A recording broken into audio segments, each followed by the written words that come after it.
What up? T-Bob here. And Jake as well. And look at you. You done stumbled upon little OTB Saints, where we bring you all the latest black and gold coverage. Who are the Saints going to draft? Who's going to be their quarterback? What does the salary cap look like? All that information and more. Hope you enjoy it. Like, subscribe. Their pigs have flown. Hell has frozen over. The Saints are headed to the Super Bowl. And I bring it up because it shows what the Saints can be, but it also shows how far you've fallen. I mean, if you were watching that in YouTube, if you're just listening, you couldn't see everybody they showed, but they show Reggie Bush. You see Drew Brees staying next to Sean Payton. You see Jeremy Shockey. And then you look at this year's team, right? And you see how far you have fallen. Now, for whatever it is worth, the Saints are on the cusp of kind of fully resetting. So right now, the Saints lead the NFL. They are $52 million over next year's salary cap. However, if you look forward to 2026, you are $60 million under the projected cap. And in 2027, $221 million under the projected cap. So sure, to get out of this season, you may end up taking away from a little bit of that $60 million next year by deferring contracts and everything else you do. But we've talked a lot about the Saints kicking the can down the road.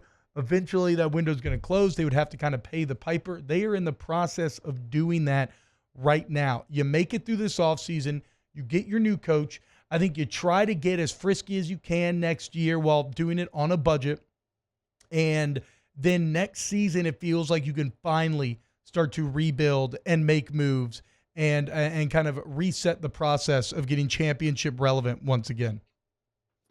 All right, T-Bob, so I'm going to need you to kind of, catch me up with all the latest and greatest because I've, trying to find my way back to Baton Rouge. I haven't been as locked in maybe to the coaching search, but real quick, with everything that you just said there, I truly hope that the Saints are okay, here is our opportunity. We tried to hold this thing together with duct tape and super glue with Dennis Allen. He was, with Sean Payton, and we're trying to have this same unit kind of move forward. And they tried to do it for a long time. And I understand, for some of it, I understand why, but this is their opportunity to change the direction of their franchise. And so, can they get that done right now? Will they actually do that? Because I agree with you. It's going to go through some growing pains, but you have an opportunity to kind of hit reset there. They haven't done so in so long, but what is kind of the latest with the coaching search? So a few things have broken the Saints' way here, and that is that mainly they kind of don't have any competition left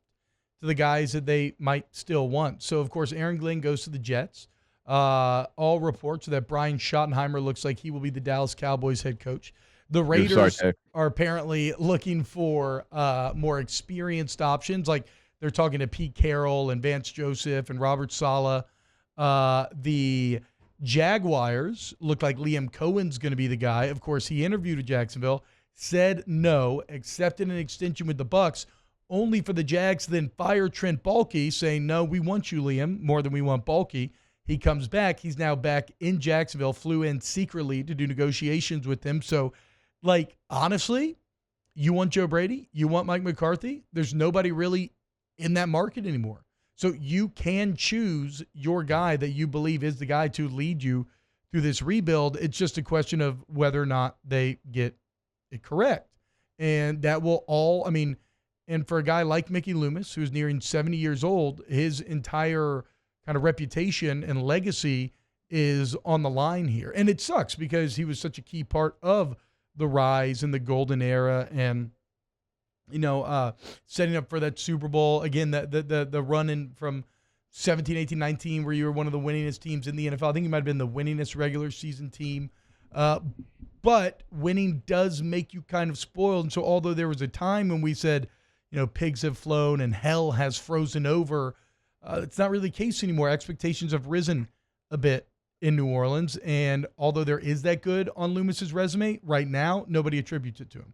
They attribute it to Payton. They attribute it to Breeze. So if he can get this coaching decision correct, and maybe that's Joe Brady working with Spencer Rattler or Carr, maybe that's Mike McCarthy, that would go a long way towards sending him out on a good note, as this is likely the last time that he gets to make a decision like this. So they really have a pretty unimpeded path to whoever they want.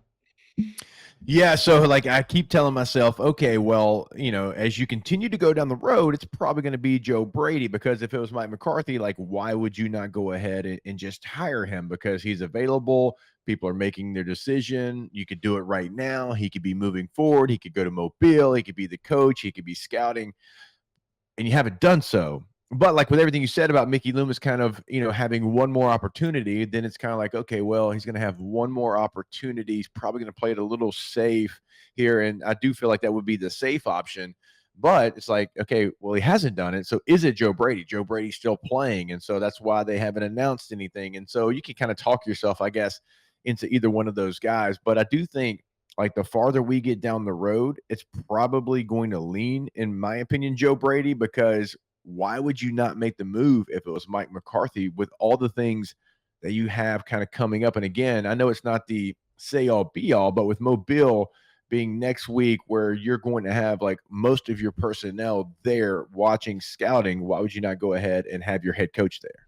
It is one of the interesting quirks about the NFL schedule, though, is like, do teams feel the need to go ahead and act on a guy that maybe, that isn't coaching anymore because they feel like they got to go ahead and get a deal done? Or if you really think a guy that is still the guy is the guy that, he's still coaching, like, are you willing to wait on him? And to your point, the Saints may be waiting on Joe Brady, but we'll continue to update and see over the next few days. The other fly in the ointment here that makes it hard to judge outside looking in, you say, well, why haven't they hired McCarthy yet?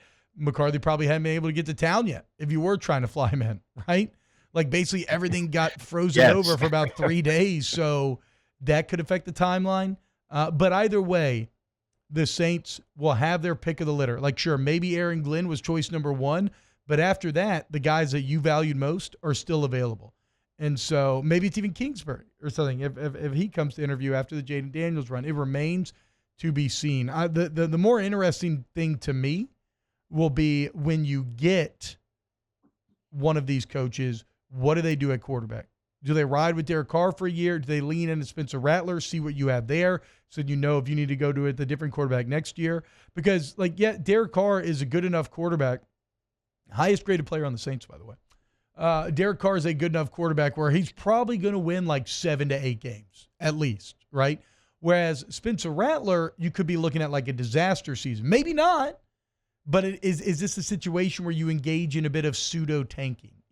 Let's see what we have in Rattler, and then if we don't like him and the season goes bad, that sucks. But you're set up with a great draft pick, and maybe make a move this year. I don't know. Maybe the new coach manages. I mean, Mickey loves to trade up, so maybe it wouldn't be a surprise in that regard. Then again, you need so much. This almost feels like a draft where you don't trade up, you wait on quarterback, you draft everybody that you can, try to inject this team with some youth, and then you maybe look to quarterback after that. Some fascinating crossroads that the New Orleans Saints are currently at.